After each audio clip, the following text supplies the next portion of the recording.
Hiya, hiya. Well, it's time for Michael Imperioli to be on the air with us. He's been putting it off for a long time. Michael has been a movie star, a television star, and now a Zoom star. Boy, this is the best one, isn't it, Mike? Don't you love being a Zoomer? You don't have to put your pants on. That's what's nice. I wanted to be a rock star until I saw this guy. I got to show you. There's a rock star. Yeah. It looks like a heart, a big heart. Yeah, it does, doesn't he? But you know, you never got to be. I think for some reason a sports figure. What happened in your life? I'm more into arts than sports. Yeah. Well, you've done so many things. You know, are you bored yet? Not with this conversation. I mean, with life. I'm ready for more human contact. Yeah. With and being isolated. I like collaborating. I like working with people closely, and I miss that.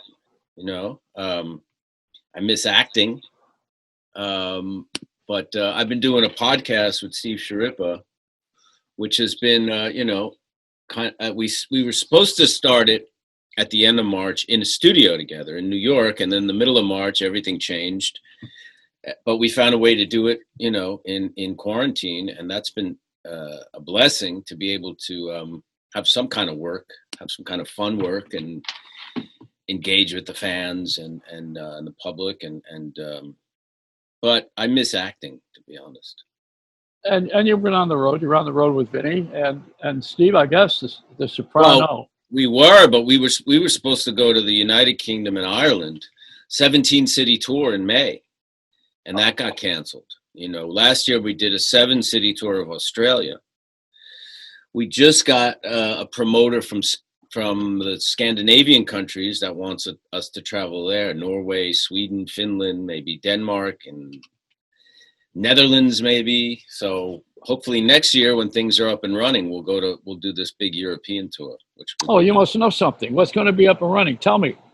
I'm hoping it will be up and running by next year. When are they going to open up New York so we can go back home? Well, I mean, if the rest of the country does what New York did and actually wear masks and pay attention and do what they're supposed to, maybe it'll be sooner than later. Yeah.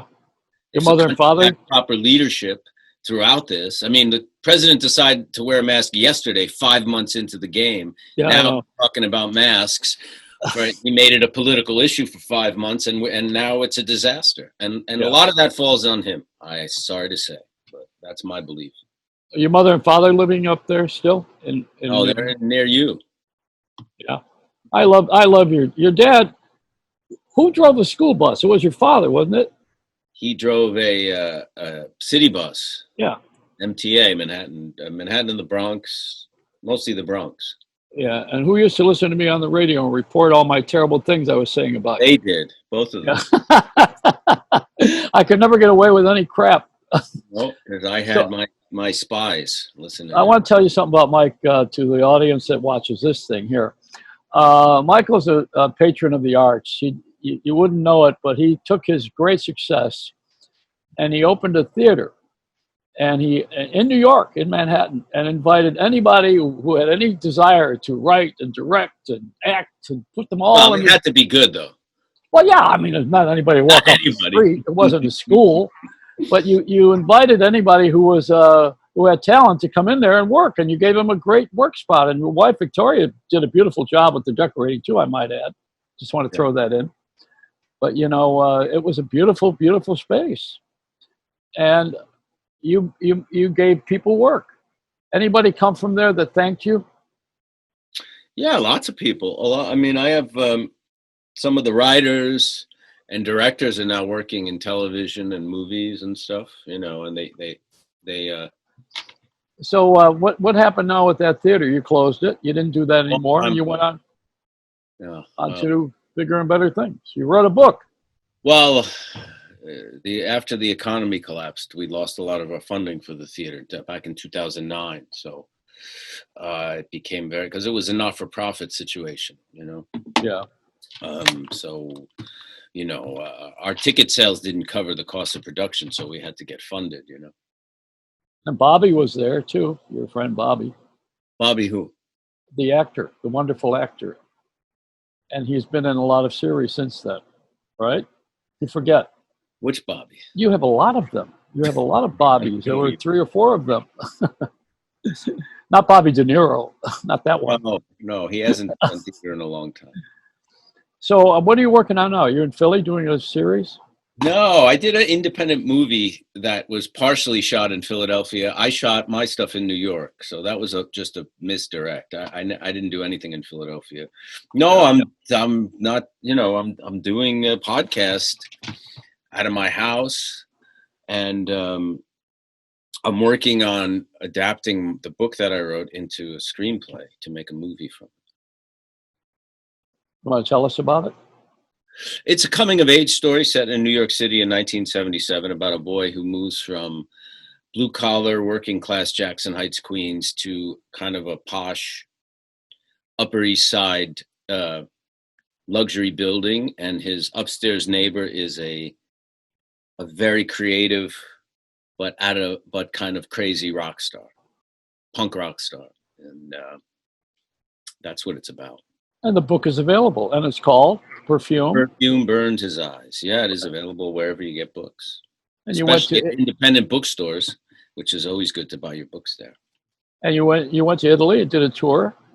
The book has been translated and published in Italian and French. So I did a tour in. I did a literary festival in Rome, and I did one in Salerno, and I did a tour in a bunch of events in Paris and Lille.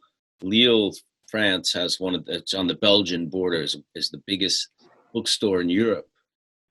Huge, giant bookstore, many stories tall. And we did an event there for the book a couple of years ago when it came out. So you're pretty much a family guy too, which I should tell everybody. I'd like to share that. Yeah. If you don't mind. I know you're private, but you have a family and you. I have, wife and 3 kids. And your one son is a really good guitar player, as I understand. My youngest is 18. He's a guitar player, lead guitar player. He's going to music school now in the fall. My middle son is 22, and he's a chef. And my oldest is 30, and she's a photographer and an events organizer in Brooklyn. The other kids, are they in California? Boys? In California, the younger ones, yeah. Do you miss living in Mudland? What's Mudland? Where you had the mudslides when you had the house there. Yeah, I still live here part-time for now. I don't know how much longer I'll be here, but yeah, it's nice. I mean, I like the peace and quiet here, but now that the kids are moving, are all adults, things are changing, So what do you guys do when you're on the show, you and Steve? What do you talk about? Well, some episodes we have guests, and we've had Edie Falco, we've had Lorraine Bracco. She hasn't aired yet, but she's coming up. John Ventimiglia, Jamie Lynn Sigler, Robert Eiler, and we have Terry Winters, who's the writer. We had the director, Henry Bronkton. We had the casting people, wardrobe. So some shows we have guests, and it could be anybody who worked on the show, who made the show really good. And then when we don't have guests, we'll talk about whatever. Sometimes we'll talk about growing up in New York, or we'll talk about raising kids, or we'll talk about show business, or auditioning, or studying acting, or jobs we had before.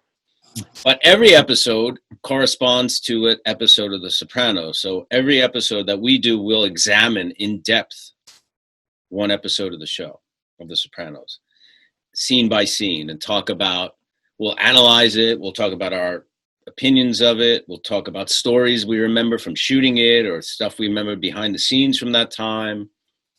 We went on the air. Our first episode was broadcast April 6th. And since then, we've had 3 million downloads of podcast. Wow. Yeah, it's really taken off. It's a big hit, and the fans just love it. Yeah. Well, you have a lot of fans all over the world. Oh, yeah. Yeah. And did you not get an Emmy Award for the birthday party? Did you get?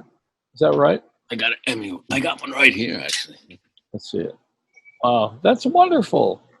And you directed it. You directed it, right?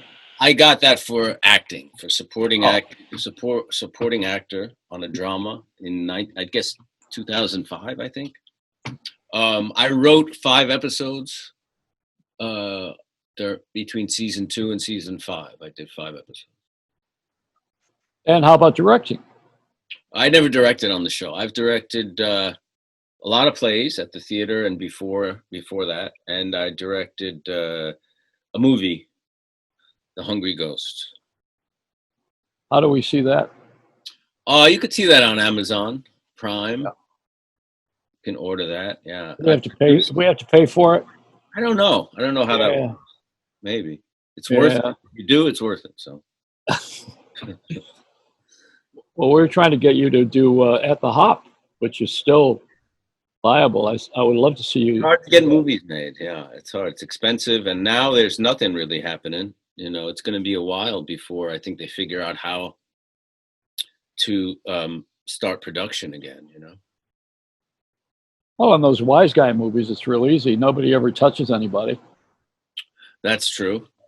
Well, they touch each other a lot and kiss and hug a lot. They're very affectionate to each other. Not if they get on your bad side. Have you seen Vinny? That's Mr. Pussy. I'm in touch with him. I haven't seen him in a while. I mean, we did a lot. We were doing some events right before. We have a lot of events that got canceled. You know, we do a live In Conversation with the Sopranos. Steve Schirripa, myself, Vinny Pastore.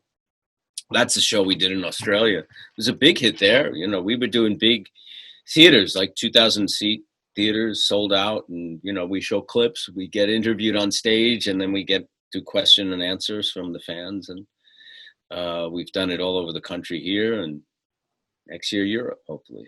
Do you sing? No. You don't do that? Not in that format, no. I went to see Vinny in Bullets Over Broadway. But we lost. Yeah, we lost our star, one of the stars last year. Yeah, we did. That was horrendous. He was a really Did you know him? I did know him. He was wonderful. I met him there. I met him backstage, and then the 3 of us, Vinny, myself, and Nick, went out that night and had dinner and went to a party, and I got to know him that night, and he's a wonderful guy. I liked him a lot. He was very talented. It's horrendous. Well, you're an easygoing person. Do you ever get mad? Yeah. I've never seen you angry except on, you know. Well, I'm on TV right now, Joey. I'm on your show. I'm not going to like flip out.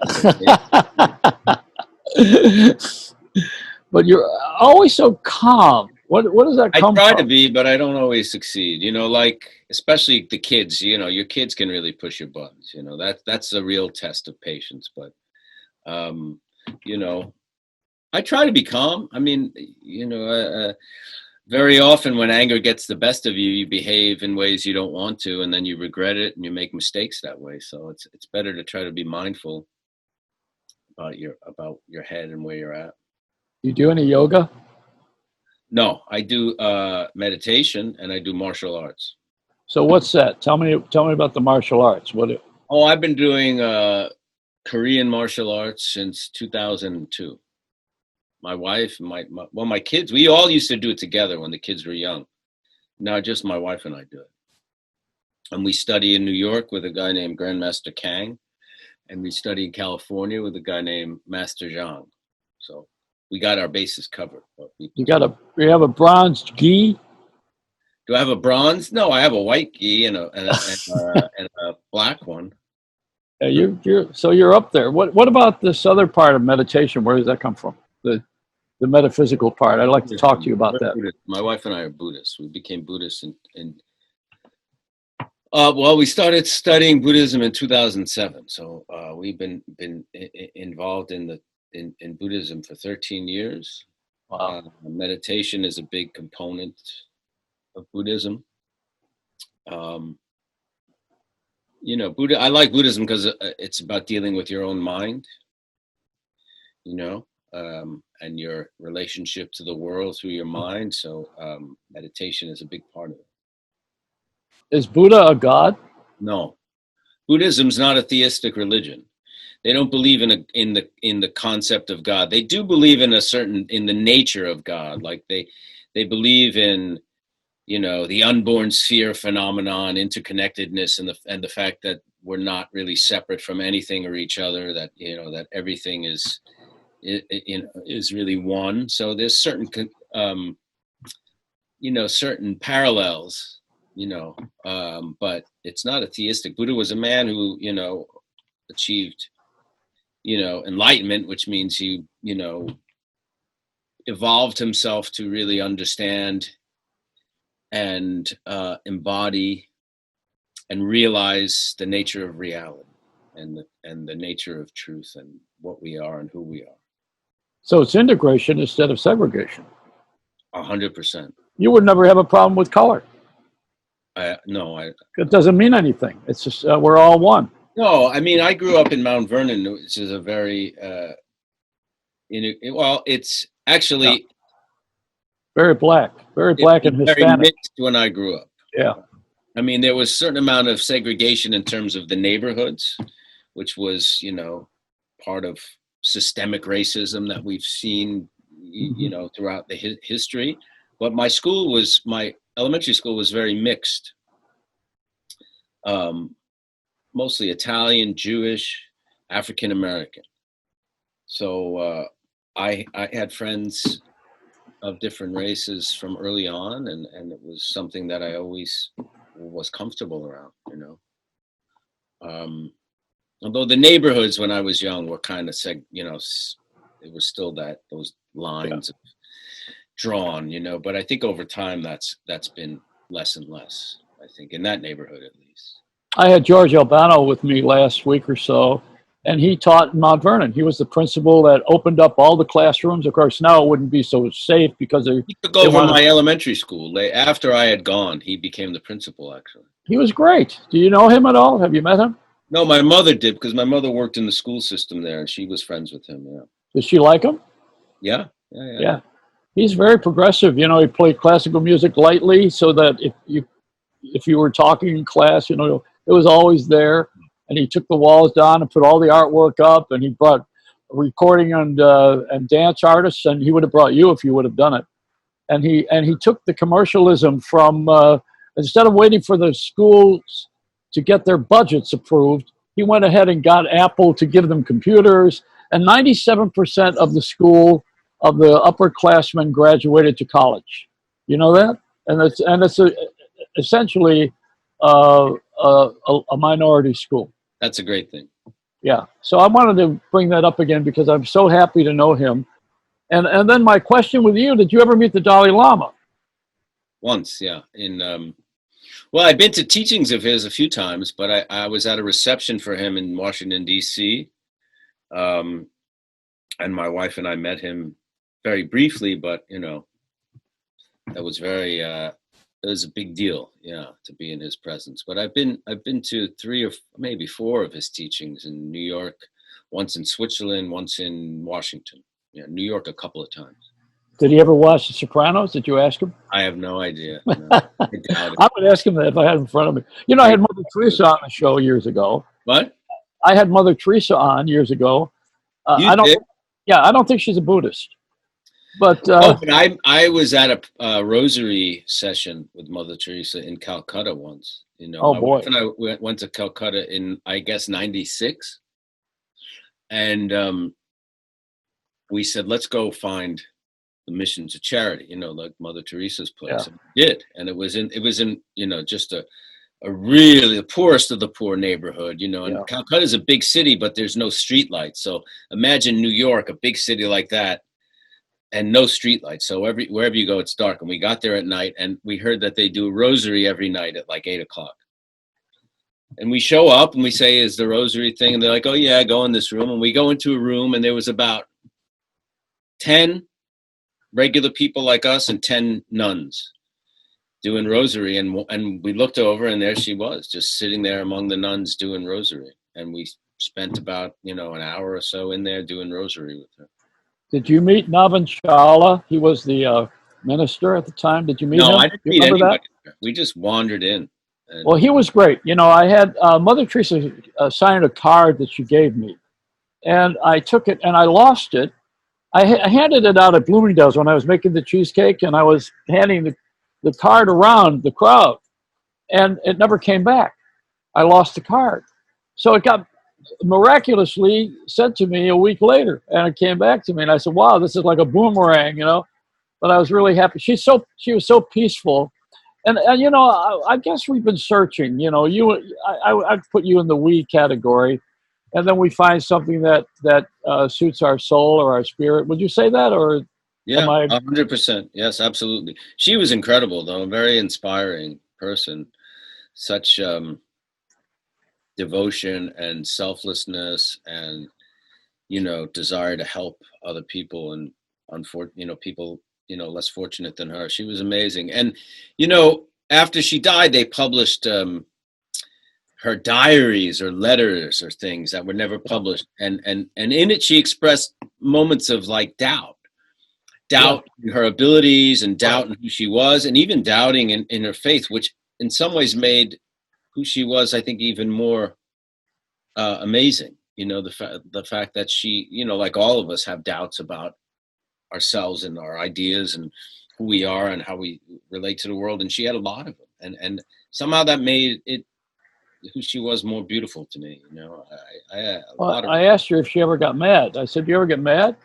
And she said, "Oh yes, oh yes." I said, "Well, how do you handle your anger?" And she says, "What I do is I get out of myself, I do something for someone else, and I repeat the action 10 times." That's She good. had a number on it. Yeah, she was brilliant. This Beautiful. is great. Now in the greatness of religion, and there are some Mahatma Gandhi in various journeys. And I wonder when it crosses into politics. For instance, in China, the Dalai Lama was in Tibet, and Tibet is the place where the Chinese decided they were going to they were going to incorporate it as part of their communist or whatever politics they were at the time. 1959. Yeah. Yeah, and he's right in the next border, which is India, for the Yeah. most part, I think. He So escaped. what? He escaped. Yeah. What do you? How do you feel about that? Do you have any thoughts on that? Well, I mean, I think China is, pretty clear on what they had a certain amount of imperialism and conquering territories that, they feel somehow belong to them through history, even though they didn't belong to them during the 20th century. And their communism is anti-religion. They don't accept or believe in religion. So, but I hear that there are a lot of Buddhists in China, and there's a certain level of tolerance for Buddhism there, and that they do somehow allow it. I don't know much about China, I'll be honest with you. I know that whatever government they have, they don't really promote religion or allow it to some degree, or they tolerate it. I'm not really sure. It's kind of a, I mean, I believe in religious freedoms like every American, right? I have respect for all religions.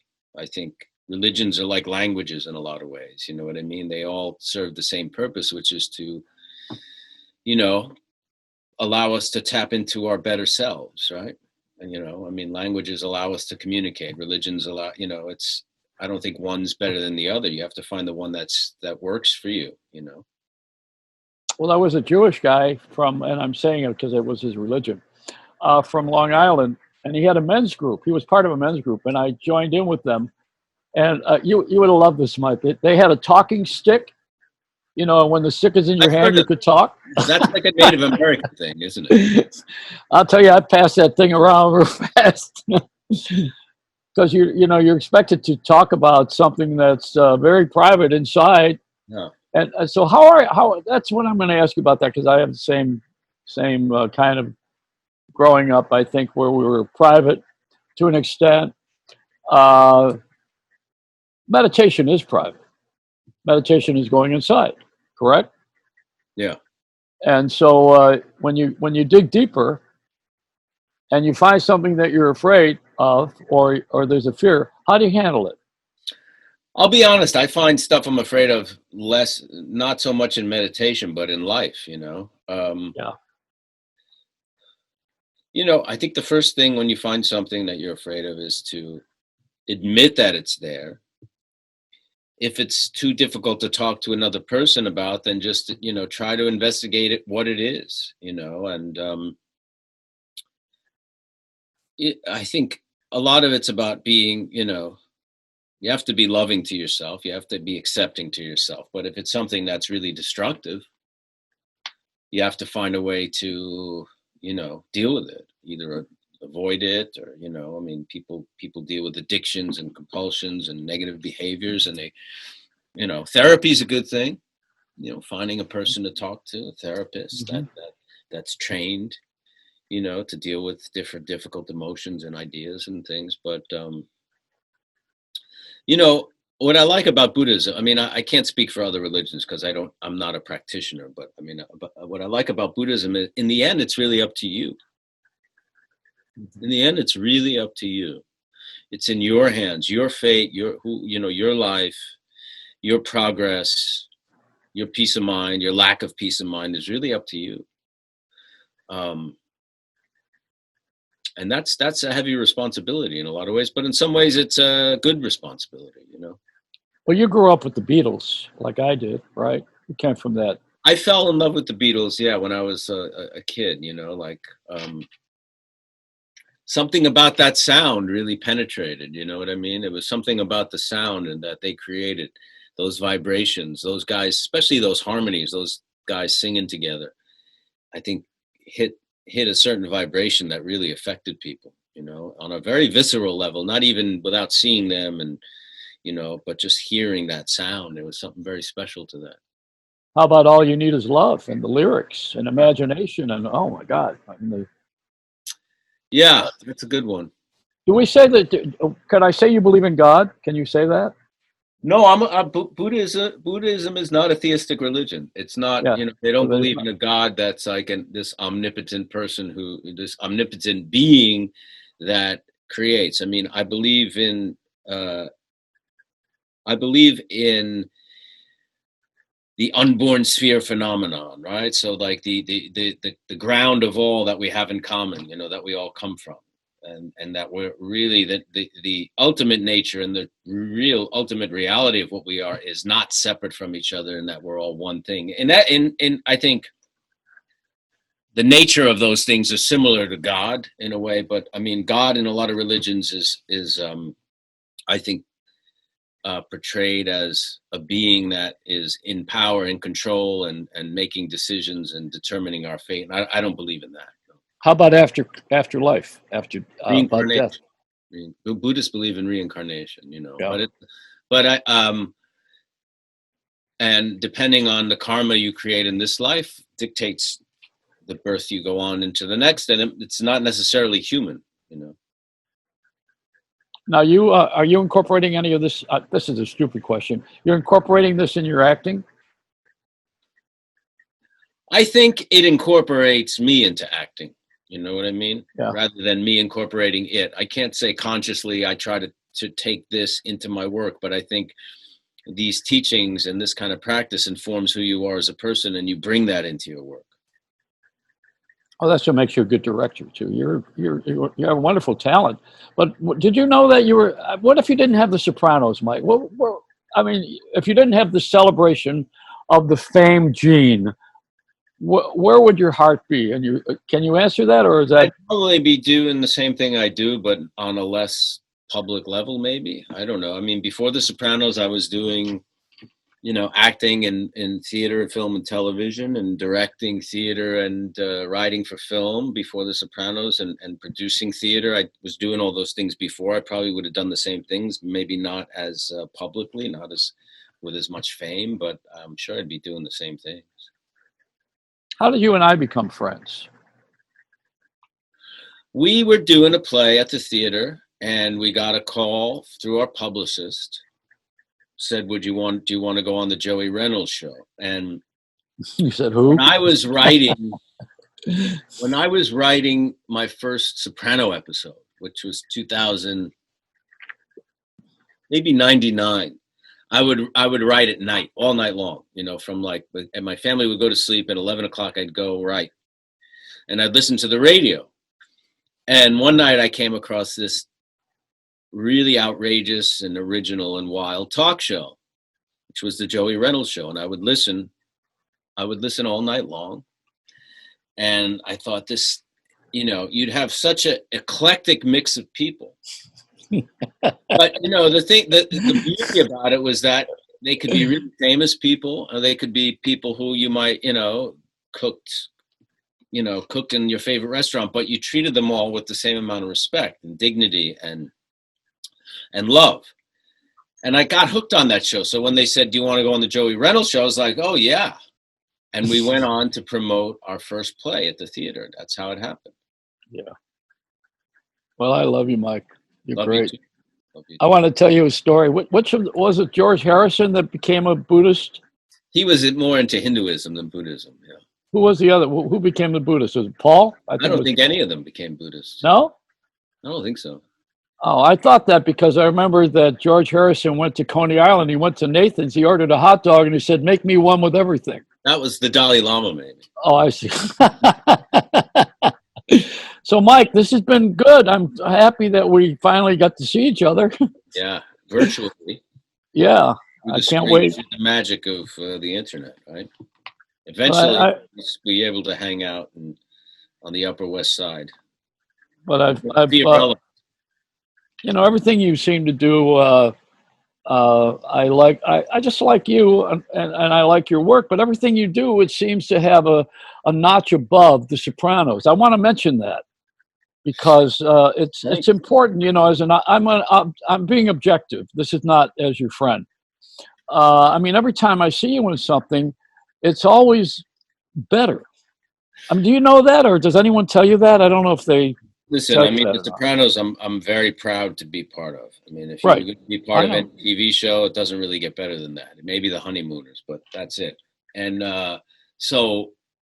but I did stuff before, and I've done stuff after, and you try to approach stuff with a lot of enthusiasm and love and inspiration, and not everything's going to be as good as the last thing you did, but you can try,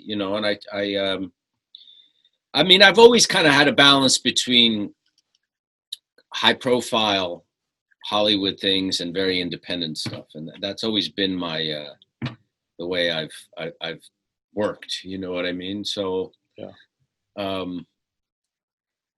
I just take it as it comes, and try to be inspired, and if things speak to me, to try to follow them through and try to keep working too, which is another thing.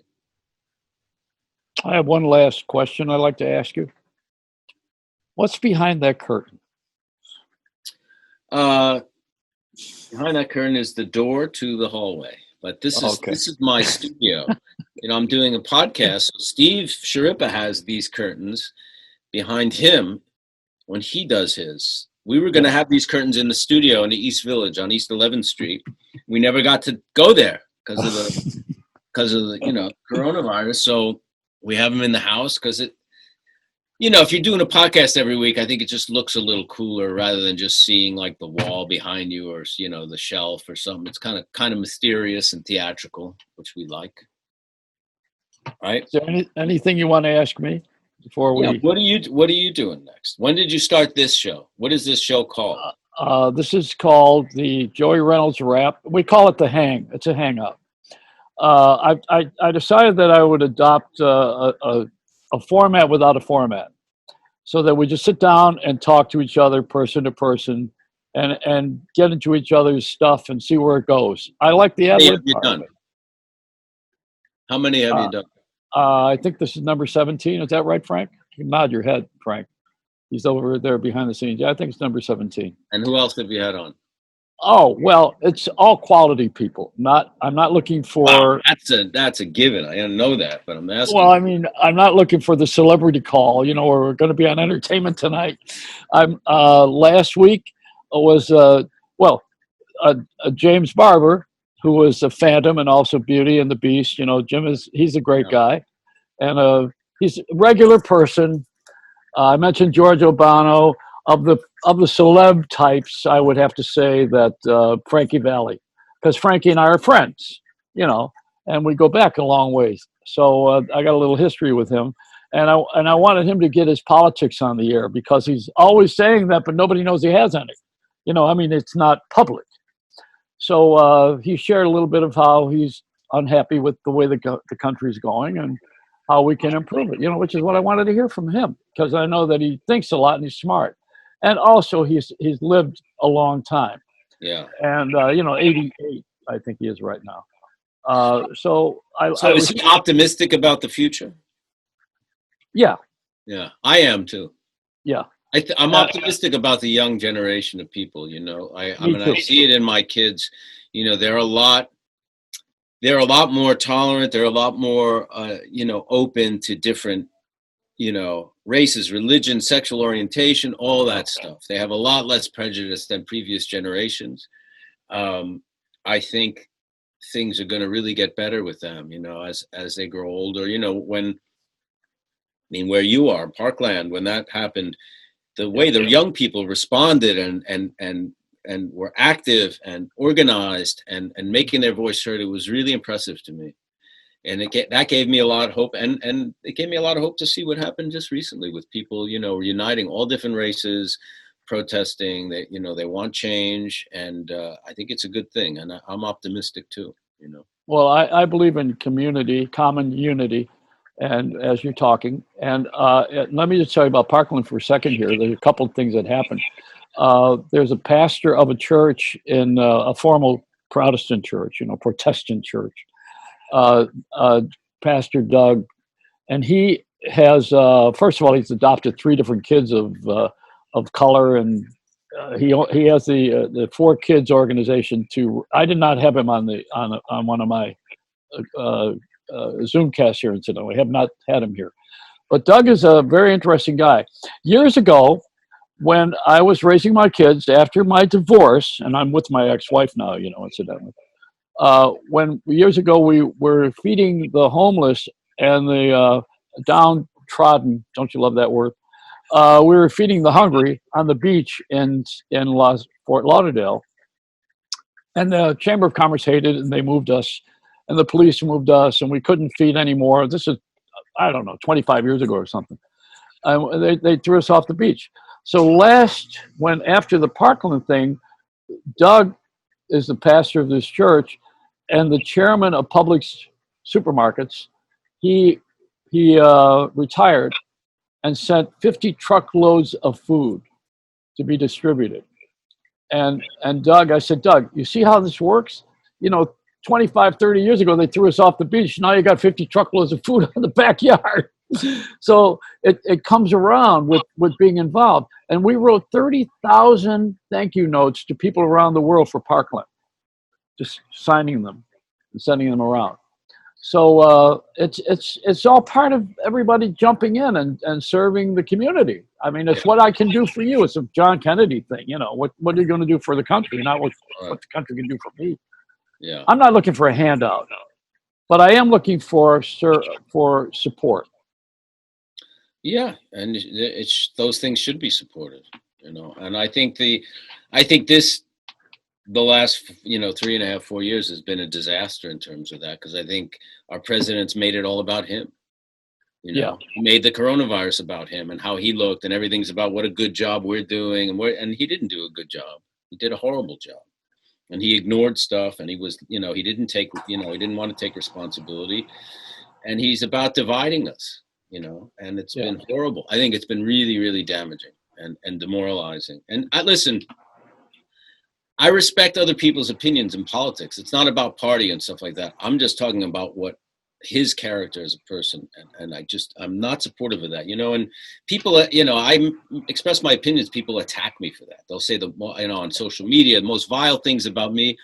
Listen, you can support whoever you want. I'm not going to attack you for that, but I will express my opinion about our president. That's my right as a citizen. And I think he's been a disaster, to be honest. But I think it's exposed a lot of things that people want to get rid of. You know what I mean? It's almost like expose this open wound that people want to heal from now. Most of America. And I think we'll get beyond it, and we'll be a better society because of it. But so It's been a very, very difficult time for us, for the whole world, really. But talking about America with coronavirus and divisions in society, and but I still believe that Americans, have big hearts, for the most, and freedom. We have freedom.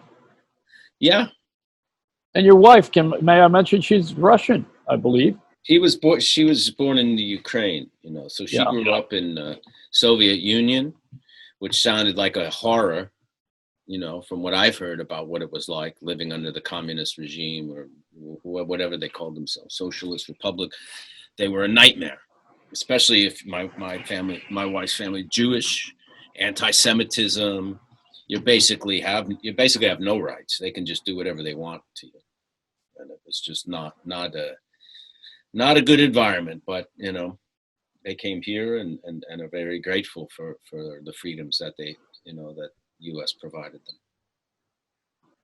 Well, I'm grateful for you to be so open. Thank you. And that's how I look at this. This is not a matter of agreeing with you or disagreeing with you. It's just the fact that you were practicing your freedom and sharing your soul and your heart. And I appreciate where you're coming from. I know. I mean, I think people should be. It's weird how, like, I've been on social media, particularly Instagram, since the fall, and I never really had that kind of direct relationship with fans that way, except from meeting them at events or on the street and stuff like that. And it's amazing, when you express certain ideas, people really get offended, and in a way where they'll attack you rather than your opinion. They get offended that way, and it's like, which I question, really, like, what is that about? It's like, are we not allowed to, have opinions? And it's just weird. But it's healthy to have dialogue. It's healthy to have dissent. It's healthy to think about these things and challenge them. And I don't know. And in the end, we all got to vote. Yeah. And I think we should do it on the phone. I think that's the electronic next move. Everybody will have a passcode and vote that way. That's a good way to get rid of senators and congressmen who are lame and also lobbying. But did I throw a commercial in there? Yeah, I think I did. That is a good way. I've never heard that idea. That's a good idea, Joey. I think we're electronic. We're the envy of the world because of our innovation. That's why everybody loves us. They don't necessarily have to like me, but they love what we've created. And we've created this because of everybody in the world.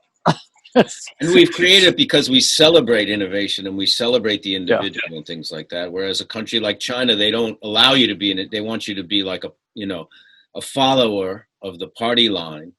Yeah. So they don't really have innovation. They, steal our innovation and kind of, recreate it over there and make it cheaper or something. But, I mean, that's one of the great things about our country, is that the celebration of the individual, leads to that kind of innovation, the great minds that come up with new technology and new systems. Are you happy with everything in your family? Are you happy with the way they're coming about, your family members? Yeah. Sure.